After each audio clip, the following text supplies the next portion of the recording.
falta esa parte de la fibrinólisis, básicamente. Es el capítulo 37 de hemostasia, ¿no? Es la última parte, una vez que se ha producido básicamente lo que es la hemostasia, la formación del coágulo, entonces ese coágulo tiene que lidiarse. Han debido de ver que había factores procoagulantes y factores que no favorecen el coágulo, ¿no? Entonces ellos estaban básicamente en igualdad. Básicamente no prevalecía ninguno de ellos, básicamente. ¿Okay? Han debido de ver que hay distintos tipos de factores de la coagulación, básicamente, ¿no? Dentro de los que mencionamos. De estos, no sé si les han olvidado el puesto allí, pero estos son los factores más importantes. Dentro de los factores más importantes, el anticoagulante es el que nos va a producir problemas.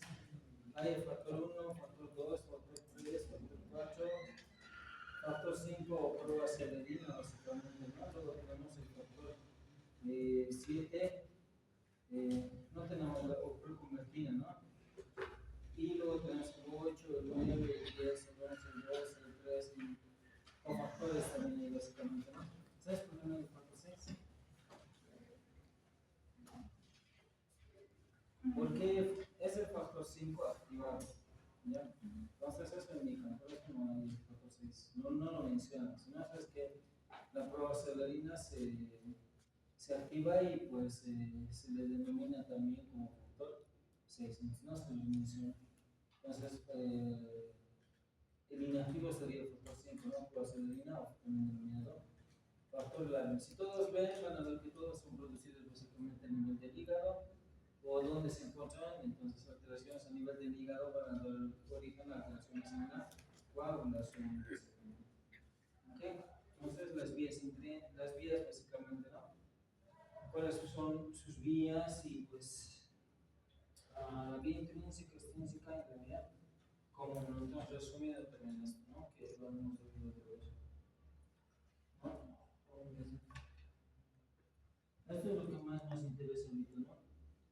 Los anticoagulantes intravasculares no previenen la coagulación sanguínea a nivel del sistema vascular normal, ¿no? Factores de la superficie, factores más importantes para la coagulación en el sistema vascular. Aquí nos está explicando básicamente por qué, digamos, esos factores procoagulantes no hacen que la sangre se coagule. Porque dice que habrá habido factores especiales, ¿no? Al interior del vaso sanguíneo, básicamente. Y de esos factores son tres, básicamente, los que impiden que se coagule, ¿no? Una de las principales, básicamente, es la lisura de la superficie celular endotelial, ¿no? Esto evita, básicamente, la coagulación, porque dice que si hay un aspecto rugoso, eso va a incitar o iniciar, básicamente, una de las vías, básicamente, ¿no? De la coagulación, más la adición del colágeno, básicamente, ¿no? Entonces, el endotelio, si está liso en el exterior, no va a haber básicamente inicio de la coagulación, ¿no? Porque si hubiera rugosidad, también el flujo va a cambiar, ¿no? Va a ser turbulento, básicamente. En la parte central es laminar y en la parte más externa es turbulento, ¿no? Laminar y turbulento. Entonces, uno de los factores que no inicia básicamente la coagulación es que la superficie interior de los vasos sanguíneos o endoteliales es básicamente lisa. Entonces tiene esa superficie lisa, ¿no? Segundo, porque también no se inicia el proceso de la coagulación, porque hay una capa de glucocálix, dice, ¿no? Básicamente, glucocálix es hidrato de carbono, básicamente, ¿no? Que repele los factores de la coagulación y las plaquetas y así impide la activación de la coagulación. Otro factor, básicamente, lo que no se coagula en nuestro cuerpo es la presencia del glucocálix en el endotelio, básicamente. Entiéndase por el endotelio, la parte interior, básicamente, del vaso sanguíneo en este caso, ¿no? Y también dice que puede haber la presencia de una proteína, ¿no? Unida a la membrana endotelial. Y esa proteína la vamos a denominar la trombomodulina, básicamente, ¿no? Que se va a unir, dice, a la trombina. La trombina va a estar relacionada con la protrombina, trombina, en la vía común, básicamente. Y cuando cuando bloquean a la trombina, no se da básicamente el proceso de la coagulación, tanto en la vía intrínseca como en la vía, ¿qué vía? Intrínseca o vía extrínseca, básicamente, ¿no? Porque miren, aquí está otra lámina,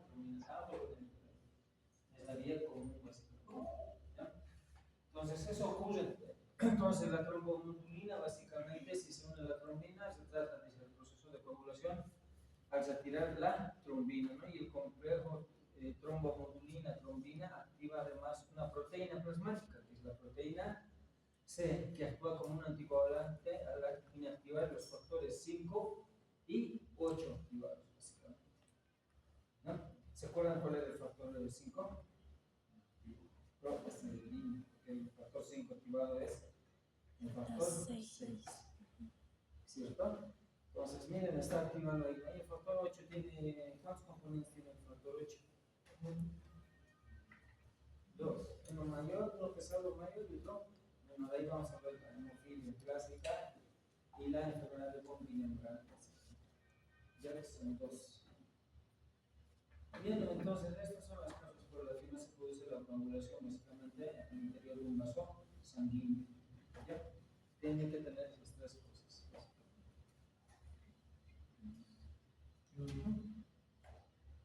Acción antitrombínica de la fibrina y la antitrombina 3. Son 2 factores básicamente para que se produzca esto, ¿no? Uno, que las fibras de fibrina que se forman durante el proceso de coagulación, y otro va a ser a través de la alfa-globulina llamada antitrombina 3 o cofactor antitrombina heparina, básicamente.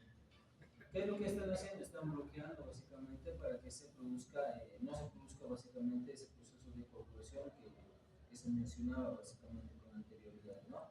¿Dónde va a ir a actuar básicamente? ¿Dónde encontramos la antitrombina aquí?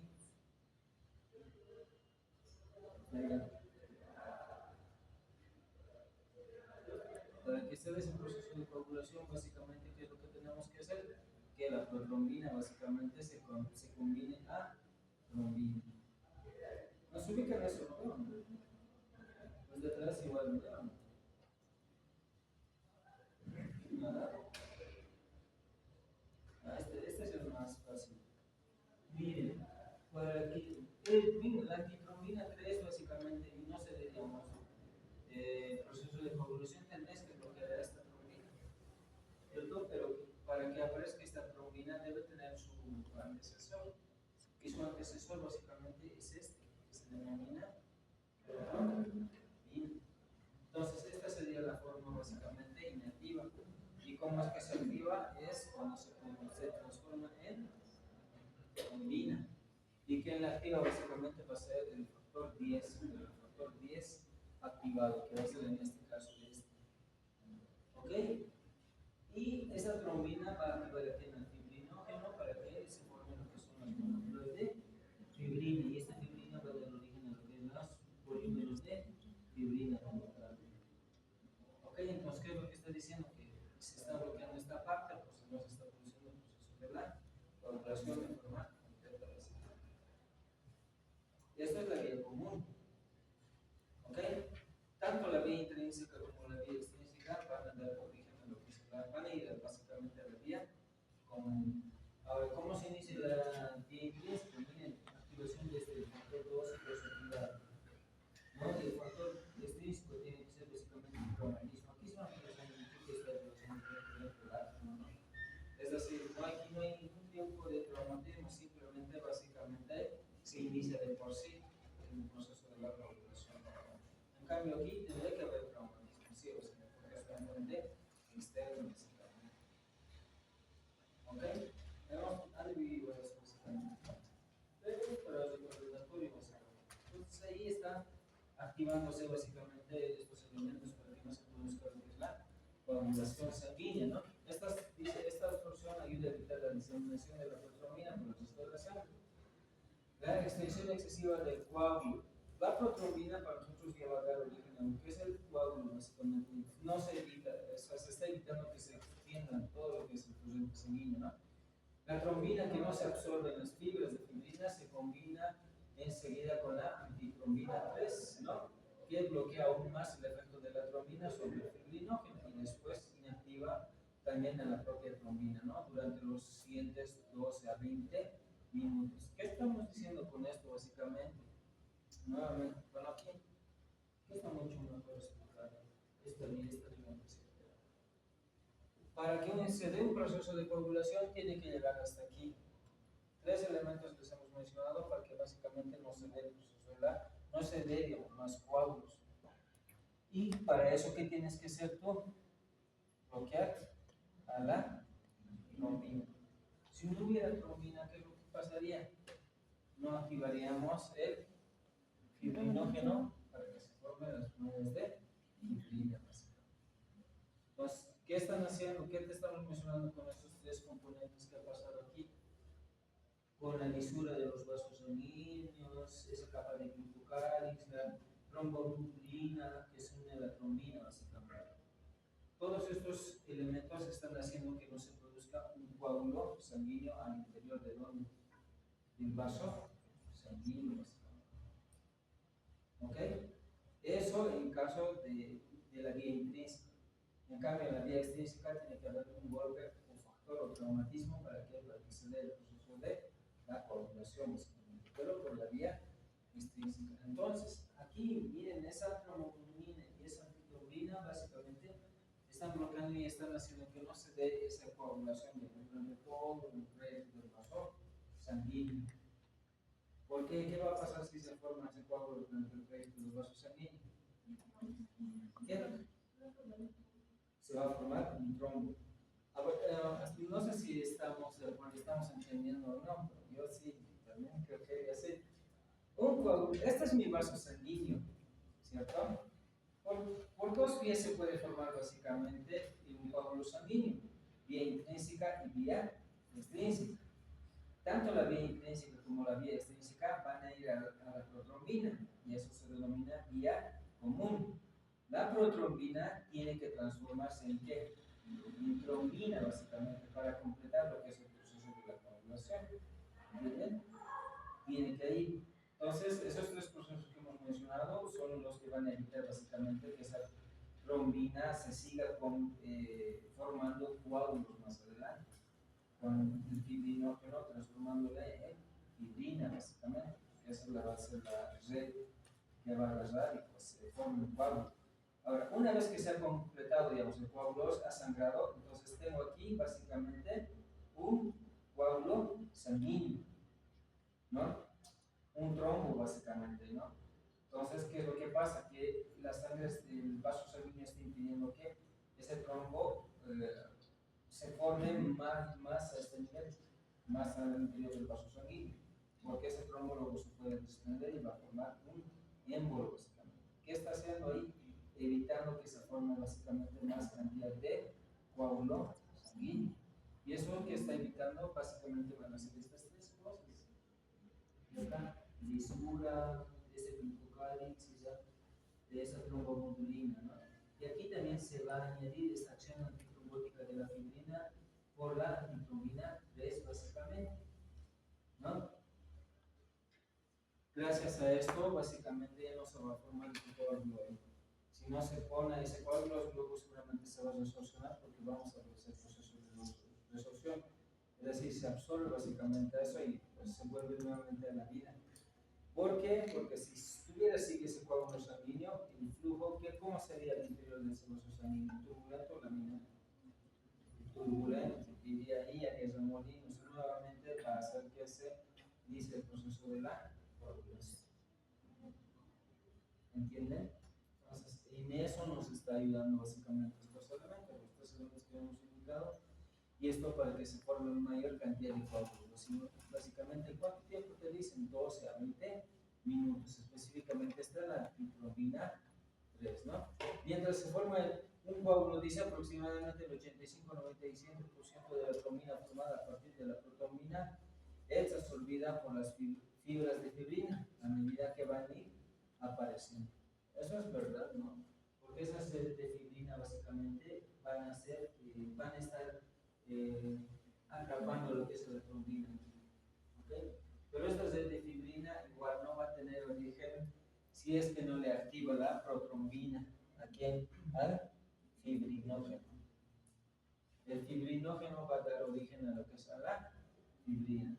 Y su enzima o su catalizador o el elemento que le activa básicamente va a ser este elemento que es la trombina. Y de la fibrina para polímeros de fibrina va a ser el factor 3.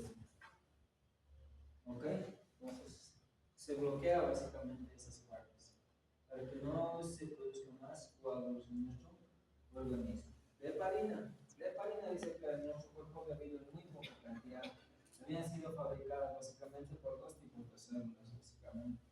No, unos son los mastocitos y otros son los basófilos, básicamente. ¿No? Pero esta heparina dice, estando en estado fisiológico, no te induce básicamente lo que es la anticoagulación. ¿Qué tiene que pasar básicamente? Miren, anticoagulante, concentración baja en la sangre, ¿no? Pocas propiedades anticoagulantes va a tener como tal la heparina, pero cuando se combina con la antitrombina 3, dice, la eficacia de la antitrombina 3 para eliminar la trombina aumenta de 100 veces a 1000 veces. Y así actúa básicamente, ¿no? Entonces, gracias a eso está evitando también que se coagule la sangre, la heparina, pero que tiene que unirse básicamente a qué? A la antitrombina. Estás resumiendo, no es lo que te dice el Brighton, básicamente, ¿no? ¿Cómo es que va a evitar básicamente la coagulación? Dice, porque elimina muchos factores de coagulación, como cuáles, ¿a cuáles va a afectar? 12, 9, 11, 10 activados. Entonces, va a atacar básicamente la heparina junto a la antitrombina 3 a esos elementos que estamos mencionando. ¿Ok? Entonces, por eso también no se da lo que es la coagulación. Se mantiene el fluido sanguíneo normal, ¿no? Bueno, lo que les he dicho, ¿no? La heparina la producen muchas células diferentes en mayores cantidades en los mastocitos basófilos localizados del tejido conjuntivo pericapilar del cuerpo, ¿no? Pulmones e hígados, dice, ¿no? Basófilos en la sangre liberan pequeñas cantidades de heparina en el plasma.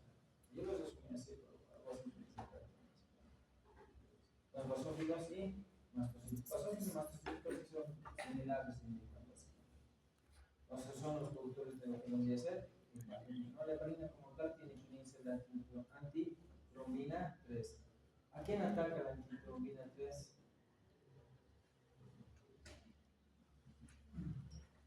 A la protrombina. Cuando ataca la protrombina no hay coagulación, pero también puede atacar, dice como aquí, estos factores. 12, 11, 10 y 9. ¿Ok? Otra vez tenemos que suponer. Aquí si nos vamos a entender. Factor, por ejemplo, todos los que no tienen A son factores no activables. Tienen que ser activados. Todo lo que tiene, digamos, A son factores activados tanto en la vía intrínseca básicamente y como en la vía extrínseca. ¿Entienden? Entonces, más en la vía intrínseca va a tener acción, pero los dos tienen que llegar a activar a este. Si no se activa esto, no hay coagulación. No se completa la coagulación. No se completa. ¿Ok? ¿Entienden eso? Entonces va a activar. Hemos dicho, el 9 está allá básicamente, el 11 también está ahí. ¿Ok? Toda la vía básicamente. El 10 ni qué decir porque el 10 va a ser común básicamente a todos estos. ¿Ok? De esa manera básicamente tiene que ser. La heparina, vamos cómo actúa. La plasmina provoca lisis de los coágulos sanguíneos. Bueno, hasta aquí básicamente era lo que impedía básicamente en una persona sana que no tenga ningún tipo de patologías, que por sí su sangre básicamente se coagula. ¿Ok? Entonces, eso es hasta ahí. ¿Ya? Ahora vamos a hablar, hasta aquí mejor dicho. ¿Ya? Si tenemos esos factores tendrían que coagularse básicamente, no veo, pero no, dice que hay factores protectores. Y esos factores protectores es lo que hemos mencionado básicamente, la heparina, la antitrombina 3, la trombomulina básicamente. ¿Ok? Que también nosotros llegamos a producirlas.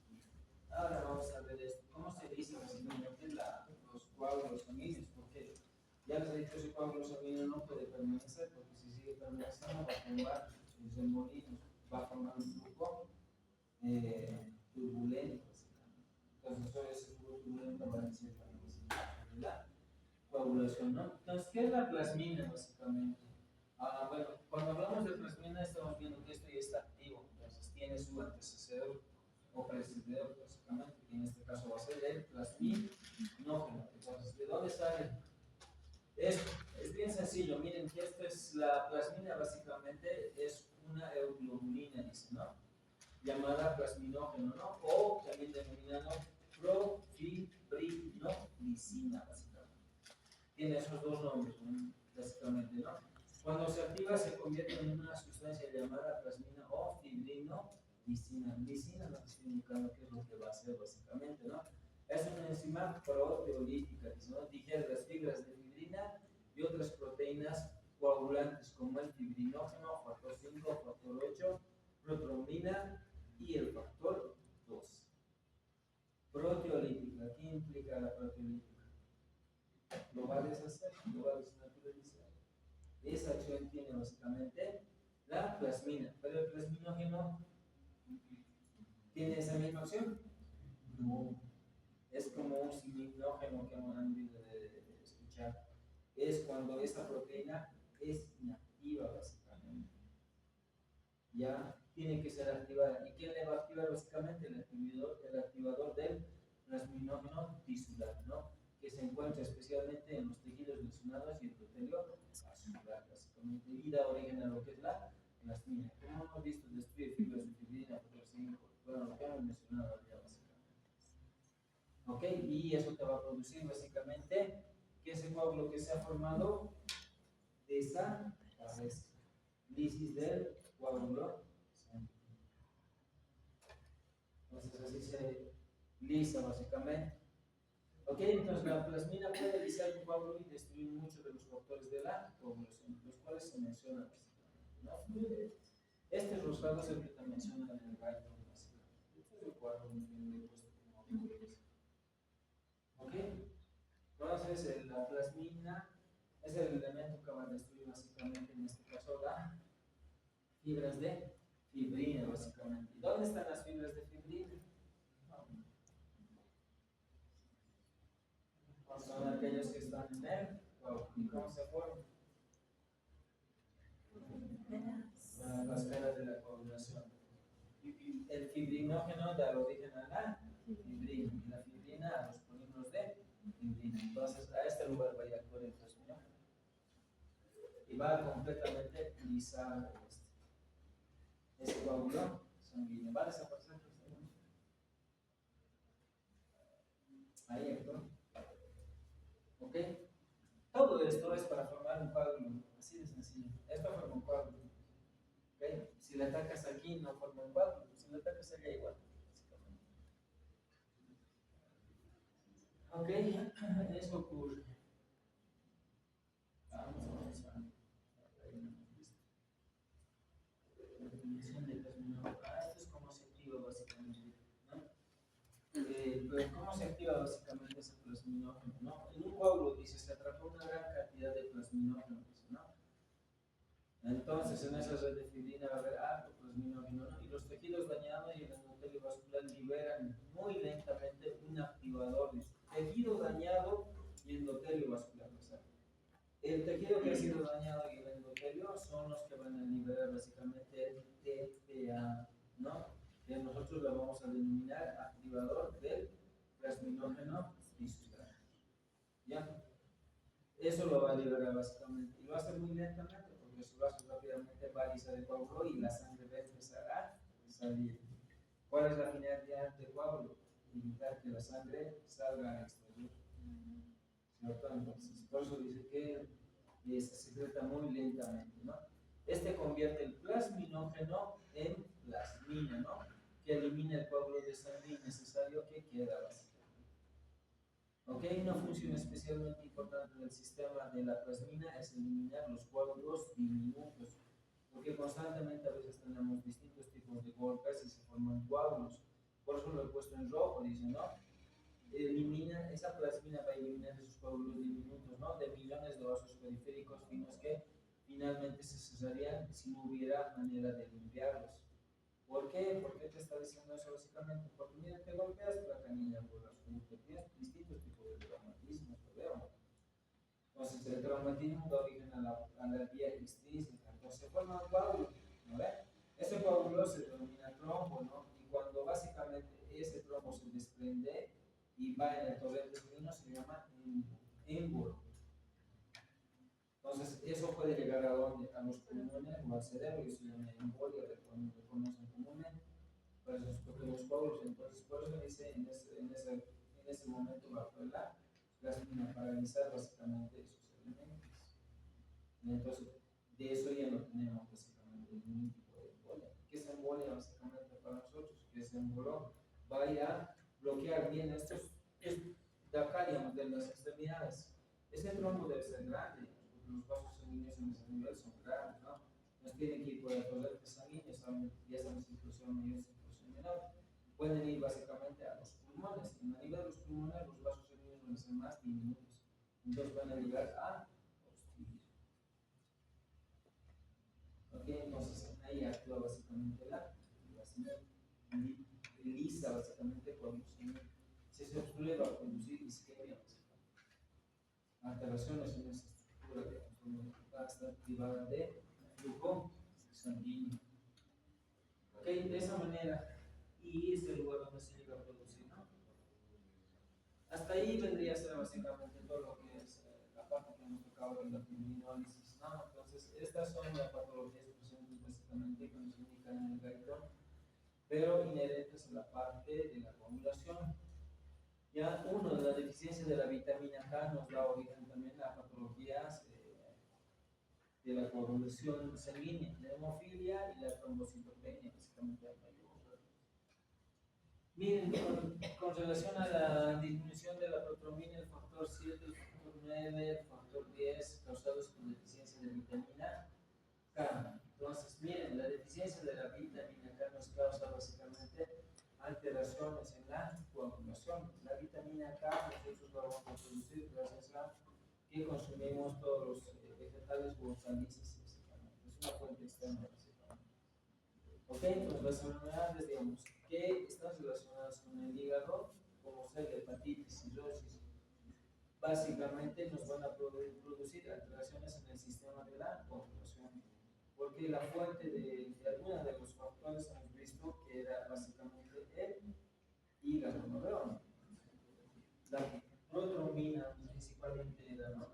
En este gráfico, aquí las fuentes, miren, hígado, cualquier daño del hígado ha producido básicamente algún tipo de alteraciones, básicamente, ¿no? Y pues esa es la norma. Dice, la deficiencia de la vitamina K es esencial para la carboxilasa hepática que añade un grupo carboxilo a residuos de ácido glutámico. La vitamina K entonces actúa sobre el ácido glutámico en 5 importantes factores de la coagulación. ¿Cuáles son? Entonces, los factores de la coagulación dependientes de la vitamina K. ¿Cómo actúa? Te está indicando la vitamina carboxila, dice, especialmente ¿a quién? Al ácido glutámico. ¿Y en quiénes? En la protrombina. ¿Por qué es muy importante la protrombina? Da origen a la proteína. ¿Y dónde está producida? En el hígado. El factor 7, el factor 9, el factor 10 y la proteína. Entonces son vitamina K dependientes. ¿Por qué? Porque van a carboxilar básicamente al ácido. Esa es su forma de accionar la vitamina K en relación a sus factores. ¿Ya? Al añadir, dice el grupo carboxilo a los residuos de ácido glutámico, los factores de coagulación maduros, la vitamina K se oxida y se inactiva. A nosotros es bien importante que no esté oxidada, sino básicamente que esté activada básicamente la vitamina K, ¿no? Y el complejo de epoxi reductasa de vitamina K1 reduce la vitamina K de nuevo a su forma activa, que dice el gallo. Entonces dice, sin vitamina K activa, la insuficiencia consciente de estos factores de coagulación en la sangre puede provocar tendencias hemorrágicas graves. Entonces aquí te está explicando cómo actúa básicamente la vitamina K y el básicamente ácido glutámico y los distintos factores dependientes de la vitamina K. ¿Ok? Vamos, aquí creo que es hemofilia, y esto es otra patología. La hemofilia, dice, es una enfermedad hemorrágica que ocurre más en hombres, básicamente, ¿no?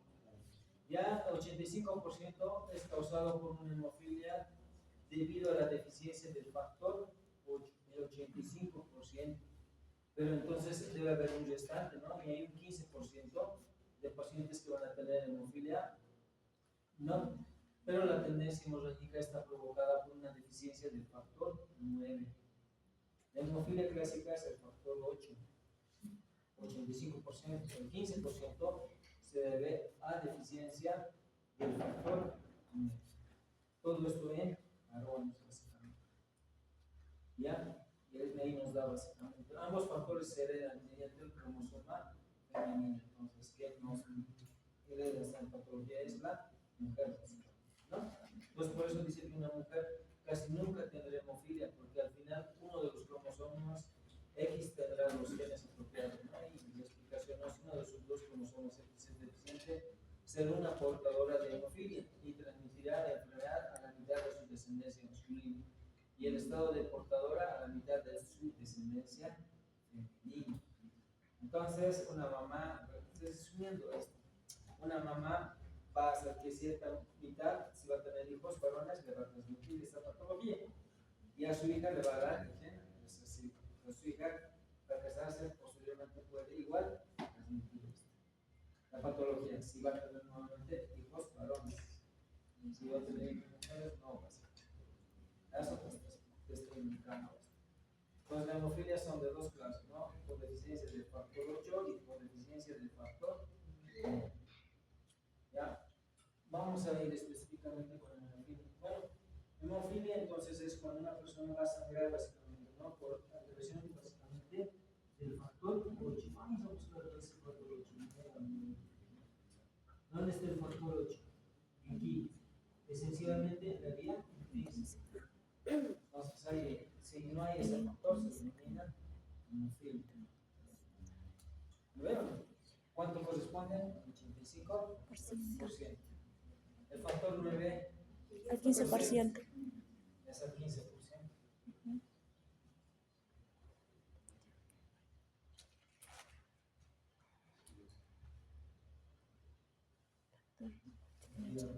Aquí está, el factor 8 dice que tiene dos componentes activos, un componente grande con un peso molecular de millones y un componente más pequeño, ¿no? Con un peso molecular más pequeño básicamente, ¿no? De 230.000, ¿no? El componente más pequeño, importante en la vía intrínseca, eso los hemos mostrado, y la deficiencia de esta parte del factor 8 causa la hemofilia clásica.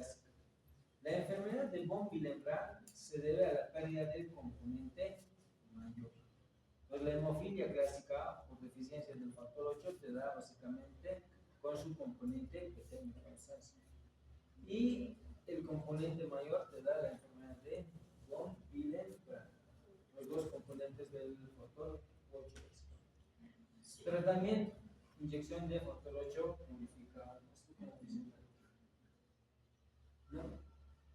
Interesante. Trombocitopenia. Trombocitos, hablamos de las plaquetas básicamente. No consiste en la presencia de cantidades muy bajas de plaquetas en el sistema circulatorio, pero tiene una importancia. Miren, sangran, y la hemorragia tiene una característica: la hemorragia se produce por vénulas pequeñas o capilares, ¿ya? Y aparecen hemorragias puntiformes pequeñas, dice, en la piel, ¿no? Y se manifiestan como manchas purpúricas muy pequeñas, ¿no? Que dan la enfermedad del nombre de púrpura trombocitopénica, básicamente. Entonces, el sangrado va a ser específicamente en vénulas pequeñas y capilares, pequeños puntitos, ¿no? Y eso le da la característica de este tipo de patología trombocitopénica. Normalmente teníamos que tener, diciendo, de 350.000 a 300.000, pero en la literatura hemos visto que hasta 400 a 450.000 básicamente, ¿no? Se han dividido. Pero dice que si tienes menos de 50.000 puede producirse alteración, ¿no? El hemorragia no aparece hasta que el número de plaquetas en la sangre se reduce hasta 50.000, ¿no? Y valores tan bajos como 100.000 son con frecuencia mortales, ¿no? ¿Cuánto dura la hemorragia? Dura de 1 a 4 días, ¿no? En un paciente con trombocitopenia, ¿no? Administrando transfusiones de sangre completa fresca que contiene grandes cantidades de plaquetas. Eso es básicamente el tratamiento en esa persona que tiene trombocitopenia. Entonces, la característica de la trombocitopenia, pequeñas puntitos o petequias, producto del sangrado de médulas y capilares. Enfermedad tromboembólica. Bueno, ¿qué es un trombo? Aquí lo estamos explicando, ¿no? Trombo, un coágulo sanguíneo que se forma en el interior de un vaso sanguíneo o del corazón. ¿Ya? Ese trombo no se ha despegado de la pared del vaso sanguíneo. Está unido. Cuando se desprende, cambia de nombre. Y se dice émbolo, un trombo o fragmento de trombo que se desplaza desde su lugar de origen hasta otro vaso sanguíneo, ¿no? Causando una obstrucción. Eso es tromboembolia. Tromboembolia pulmonar. Ha venido un trombo de miembros inferiores y ese trombo se ha alejado y está obstruido en los vasos sanguíneos de los pulmones. Por la circulación mayor en un inicio, ahí es como el tipo de circulación, básicamente. Tiene vida. Ya, y la enfermedad tromboembólica venosa no incluye formación de trombos en las venas profundas, especialmente en las extremidades inferiores y la posible movilización de los pulmones. A esos émbolos que nos dicen nuestros organismos de forma general. Uno, otro. La plasmina es lo que les va a avisar. Pero va a ayudar básicamente después la heparina. La formación del trombo sería en este caso, no hay movilización, sería la plasmina. En el otro sería la trombomolina básicamente. Las causas de enfermedad trombólica. Bueno, puede ser muchas básicamente. ¿Cuáles son las causas? Yo pues tener cualquier superficie endotelial rugosa como causa la arteriosclerosis, básicamente, una infección o traumatismo, ¿no? La sangre coagula a menudo cuando fluye muy lentamente. Eso ocurre también cuando tienes eritrocitosis, básicamente, ¿no? Hay una viscosidad de la sangre y mayor predisposición a la formación de coágulos sanguíneos, ¿no? ¿Y qué medicamento le vas a dar? El TPA, ¿no? Porque el TPA, ¿qué va a hacer? Activador del trombo. Va a activar a quién? Al plasminógeno para que se vuelva en la plasmina. Bueno, y pues eso evita básicamente, ¿no? Degrada la fibrina, ¿no? Componente principal. No es que no hemos dicho degrada la fibrina, sino molesta a otros factores de producción que se encuentran ahí, ¿no? Entonces, ese tratamiento evita que sea el infarto de miocardio, la isquemia cerebral, el derrame, ¿ok?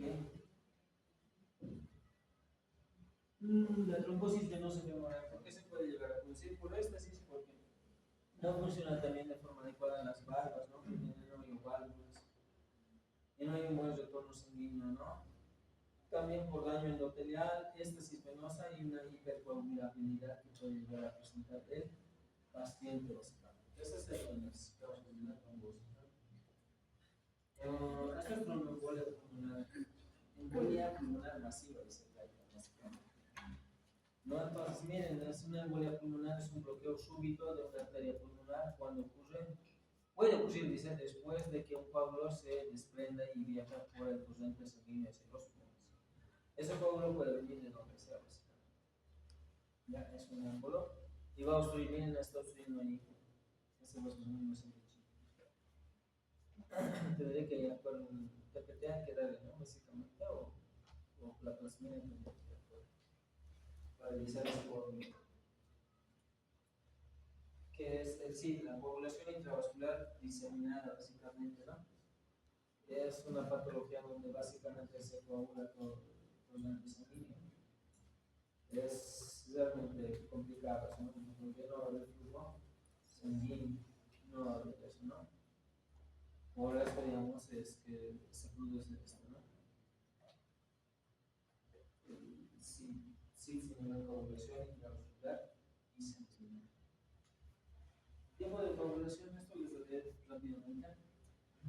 Tiempo de coagulación es una prueba antigua y poco estandarizada, ¿no? Que mide el tiempo que tarda la sangre entera en coagularse, ¿no? In vitro, después de ser colocada en un tubo de vidrio, básicamente, ¿no? Entonces, valores Les comento que hay distintos, pero los he puesto lo que te dice el guideline, de 6 a 10 minutos aproximadamente. Ya, pero pueden aportar otro tipo de valores. Entonces, la significancia prolongado, acortado y limitado, básicamente. Ok, en prolongado más de 10 minutos indica deficiencia de factores de la población, hemofilia, deficiencia de vitamina K, enfermedad hepática, ¿no? Anticoagulantes como heparina o hipofibrinogenemia, ¿no? Aumento de riesgo de hemorragia, ¿no? Y acortado sugiere hipercoagulabilidad, ¿no? Como estados protrombóticos, trombofilia, cáncer, etc. Ok, entonces eso es los valores básicamente que nos mencionan, ¿no? Tiempo de sangría, ¿no? Igual nos mencionan unos 6 minutos, método DIVI y método de Duque, eso vamos a hacerlo básicamente en gráficos, ¿no? El DIVI ¿sabes? Tiene su estetoscopio y se hace su tensión, ¿no? Tensiómetro para comprimir y pues vamos a ver cuánto tiempo. Vecinos en la orejita nomás. Ok, pues tiempo de sangría mide el tiempo que tarda en detenerse el sangrado de una pequeña incisión estandarizada en la piel, ¿no? Método de IBI o Duque, ¿no? Evalúa entonces aquí la función plaquetaria primaria, básicamente. Porque han visto que las plaquetas son las que van a ir primero a tratar de evitar que haya la salida de sangre, ¿no? El otro era factores de coagulación. Aquí es, honestamente, estamos evaluando las plaquetas, básicamente, ¿no? Tiempo de sangría. Entonces, miren los minutos que nos da, unos 6, bueno, igual como os he dicho, puede ser distinto, ¿no? Prolongado, acortado, básicamente, ¿no? Prolongado, dice, ¿no? Mayor a 6 minutos indica disfunción plaquetaria, ¿no? Trombocitopenia, uremia, aspirina. Eso de la aspirina es bien interesante, eso lo van a averiguar para la próxima. ¿Por qué no damos aspirina a los niños? Produce el síndrome de Rey, ¿ya? Y el de von Willebrand. ¿Cuál era la enfermedad de von Willebrand? El factor 8, pero específicamente tiene dos componentes. Es grande. Porque el pequeño da hemofilia clásica. Ok, vayan repasando los vídeos. El anterior les enviamos. Tiempo de protrombina. Definición: mide el tiempo que tarda el plasma en coagularse, ¿no? Tras agregar tromboplastina tisular y calcio, básicamente, ¿no? Y evalúa la vía extrínseca y común. Tiempo de protrombina. Evalúa la vía extrínseca y común, no la intrínseca, ¿no? De la coagulación. Útil para monitorear terapia con warfarina o detectar deficiencias hepáticas. No olviden eso. ¿En qué vía estamos evaluando con esto? El tiempo también, 12 segundos nos indica, ¿no? Otros dicen video. Y eso normalmente más adelante les van a dar otra, no creo que te mencionen ok. Aquí también vamos a ver tiempo de paciente con tampoco el INR, esto hablamos. ¿Qué es el INR? ¿No? Es un cálculo estandarizado, ¿no? Del tiempo de protrombina para comparar resultados, ¿no? Entre los laboratorios, ¿no? PT del paciente y PT medio, ¿no? Básicamente. Y nos da esto. No creo que les pregunte pero sí va a echar en la práctica, les van a preguntar. ¿Ya? Entonces, estos son los valores básicamente de INR en este caso. De 0.8 a 1.2. ¿Ok? Y es un